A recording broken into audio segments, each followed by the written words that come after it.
आकाशवाणी लखनऊ से प्रस्तुत हैं प्रादेशिक समाचार।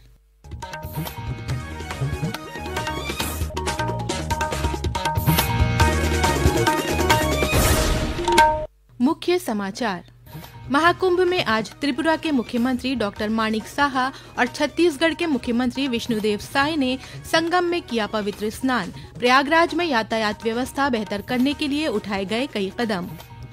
केंद्रीय मंत्री राजनाथ सिंह और नितिन गडकरी कल लखनऊ में 2 फ्लाईओवर का करेंगे उद्घाटन। राजधानी वासियों के लिए कई किलोमीटर का सफर होगा जाम मुक्त। मुख्यमंत्री योगी आदित्यनाथ ने आज गोरखपुर में 103 करोड़ रुपए की 116 विकास परियोजनाओं का किया लोकार्पण और शिलान्यास। और विश्व रेडियो दिवस पर आज नई दिल्ली में रेडियो महोत्सव का हुआ शुभारंभ। सूचना और प्रसारण मंत्रालय के सचिव संजय जाजू ने कहा, रेडियो सूचना, शिक्षा और मनोरंजन का विश्वसनीय स्रोत। नमस्कार, प्रदेश के समाचारों के साथ मैं तनवीर फातिमा और अब समाचार विस्तार से। प्रयागराज महाकुंभ मेले में देश के कोने कोने से श्रद्धालुओं के आने का सिलसिला जारी है। आज छत्तीसगढ़ के राज्यपाल रमेन डेका और मुख्यमंत्री विष्णुदेव साय ने विधानसभा अध्यक्ष की अगुवाई में 166 सदस्यीय दल के साथ संगम में आस्था की डुबकी लगाई। वहीं त्रिपुरा के मुख्यमंत्री डॉक्टर माणिक साहा ने भी परिवार के साथ संगम में पवित्र स्नान किया। ब्रह्म मुहूर्त से शाम तक लगभग 75 लाख से अधिक श्रद्धालुओं ने त्रिवेणी में स्नान किया। श्रद्धालुओं की सुविधा के लिए यातायात व्यवस्था को सुगम बनाने के लिए खास इंतजाम किए गए हैं। और जानकारी हमारे प्रतिनिधि से। सकुशल संपन्न हुए माघी पूर्णिमा के स्नान के बाद कल्पवासी और साधु संत मेला क्षेत्र से वापस होने लगे हैं। श्रद्धालुओं की सुविधा के लिए यातायात व्यवस्था को सुगम बनाने के लिए शटल बसों के साथ साथ ई रिक्शा और ऑटो रिक्शा अब उपलब्ध रहेंगे। इन साधनों के जरिए श्रद्धालुओं को संगम क्षेत्र के करीब लाया और वहां से बस स्टैंड और रेलवे स्टेशन पहुँचाया जा रहा है। रेलवे यात्रियों की सुविधा के लिए 145 गाड़ियाँ चलाई गयी है। CBSE और ICSE बोर्ड की शुरू हो रही बोर्ड परीक्षा के मद्देनजर प्रयागराज में प्रशासन ट्रैफिक व्यवस्था को विशेष रूप से मॉनिटर करेगा। आकाशवाणी समाचार प्रयागराज। प्रदेश के नगर विकास एवं ऊर्जा मंत्री AK शर्मा ने आज महाकुंभ मेला क्षेत्र से लेकर सिविल लाइन चौराहे तक साफ सफाई की व्यवस्था का स्थलीय निरीक्षण किया। श्री शर्मा ने सफाई कर्मचारियों को बेहतर सफाई व्यवस्था के लिए प्रेरित किया। रक्षा मंत्री और लखनऊ के सांसद राजनाथ सिंह और केंद्रीय सड़क परिवहन एवं राजमार्ग मंत्री नितिन गडकरी कल राजधानी के मुंशी पुलिया और खुर्रम नगर फ्लाईओवर का उद्घाटन करेंगे। केंद्रीय मंत्री आउटर रिंग रोड का अवलोकन भी करेंगे। इस अवसर पर विकास नगर के मिनी स्टेडियम में आयोजित समारोह में मुख्यमंत्री योगी आदित्यनाथ भी उपस्थित रहेंगे। रिंग रोड पर इन दोनों फ्लाईओवर के बन जाने से 4.5 किलोमीटर का सफर जाम मुक्त होगा। मुख्यमंत्री योगी आदित्यनाथ ने आज गोरखपुर नगर निगम के नवसृजित वार्ड खोराबार में कल्याण मंडपम का लोकार्पण किया। साथ ही 103 करोड़ रुपए की 116 विकास परियोजनाओं का लोकार्पण और शिलान्यास भी किया। इस अवसर पर मुख्यमंत्री ने कहा कि देशी विधि से राप्ती नदी में लिक्विड वेस्ट और दूषित जल का शोधन किया जा रहा है, जिसका इस्तेमाल खेती में होगा।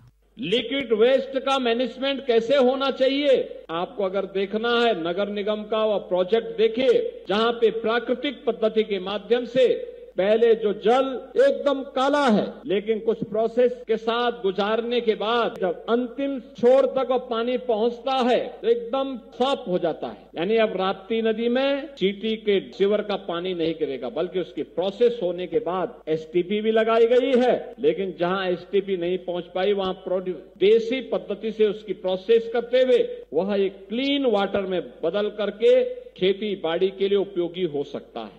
राज्यपाल और कुलाधिपति आनंदीबेन पटेल अयोध्या के कुमारगंज में आचार्य नरेंद्र देव कृषि विश्वविद्यालय में आयोजित भारतीय कृषि विश्वविद्यालय के 48वें कुलपति सम्मेलन में शामिल हुईं। इस अवसर पर उन्होंने अंतर्राज्यीय विश्वविद्यालयों के साथ ही विदेशी विश्वविद्यालयों के साथ भी समझौता ज्ञापन करने की आवश्यकता पर बल दिया। राज्यपाल ने विश्वविद्यालयों के कुलपतियों को छात्रों के हितों को ध्यान में रखकर आपस में मिलकर विचार विमर्श करने पर भी जोर दिया। लोकसभा में आज नया आयकर विधेयक 2025 पेश किया गया। आयकर से संबंधित कानून को समेकित और संशोधित करने के उद्देश्य से ये विधेयक लाया गया है। अपने बजट भाषण में वित्त मंत्री निर्मला सीतारमण ने नया आयकर विधेयक लाने की घोषणा की थी। उन्होंने ये भी घोषणा की थी कि सालाना 12 लाख रुपए तक की आय वाले लोगों को कोई आयकर नहीं देना होगा। ये समाचार आप आकाशवाणी लखनऊ से सुन रहे हैं। ताज़ा समाचार जानने के लिए आप हमारी वेबसाइट newsonair.gov.in पर लॉगिन कर सकते हैं। इसके साथ ही आप प्रादेशिक समाचारों का ये बुलेटिन हमारे YouTube channel news on AIR Lucknow पर भी सुन सकते हैं। शबे बारात के मौके पर आज प्रदेश के विभिन्न जनपदों के कब्रिस्तानों की साफ सफाई की गई। मस्जिदों में रात में इबादत के लिए विशेष प्रबंध किए गए हैं।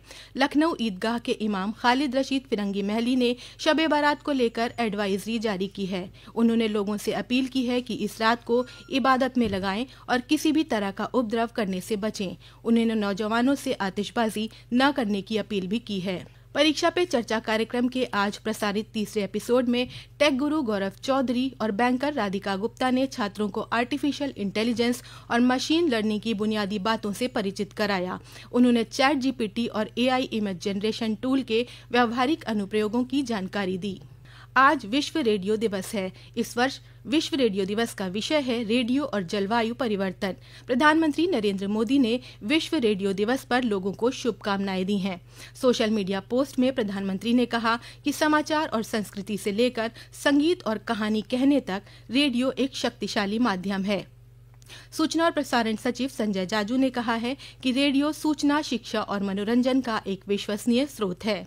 विश्व रेडियो दिवस पर आज नई दिल्ली में रेडियो महोत्सव 2025 का उद्घाटन करते हुए श्री जाजू ने कहा कि प्रधानमंत्री नरेंद्र मोदी का मासिक रेडियो कार्यक्रम मन की बात अब एक परिवर्तनकारी मंच बन गया है, जहां आम लोगों की आवाज सुनी जाती है। इस अवसर पर आकाशवाणी की महानिदेशक डॉक्टर प्रज्ञा पालीवाल गौड़ ने कहा कि लोगों को आकाशवाणी के कार्यक्रमों की सामग्री के साथ साथ समाचारों पर भी भरोसा है।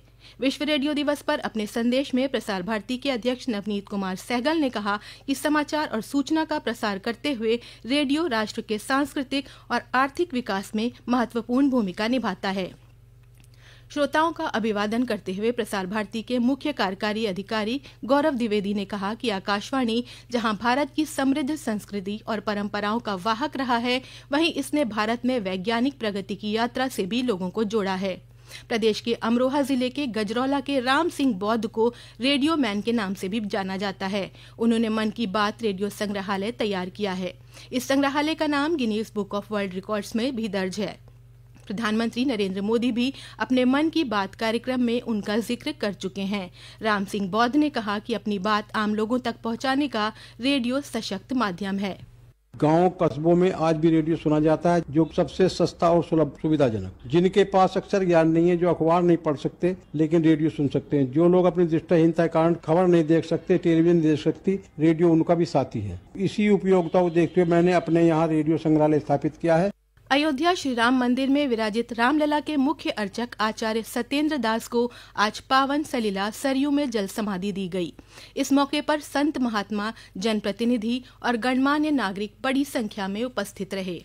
केंद्र सरकार के आयकर विभाग के तहत आने वाले केंद्रीय राजस्व, क्रीड़ा और सांस्कृतिक परिषद के उत्तरी क्षेत्र की स्पोर्ट्स मीट 2024-25 की शुरुआत आज से लखनऊ में हुई। आयकर विभाग की अपर आयुक्त डॉक्टर प्रीति सिंह ने बताया कि आयकर, कस्टम्स और संबंधित विभागों के 850 खिलाड़ी विभिन्न खेलों में हिस्सा ले रहे हैं।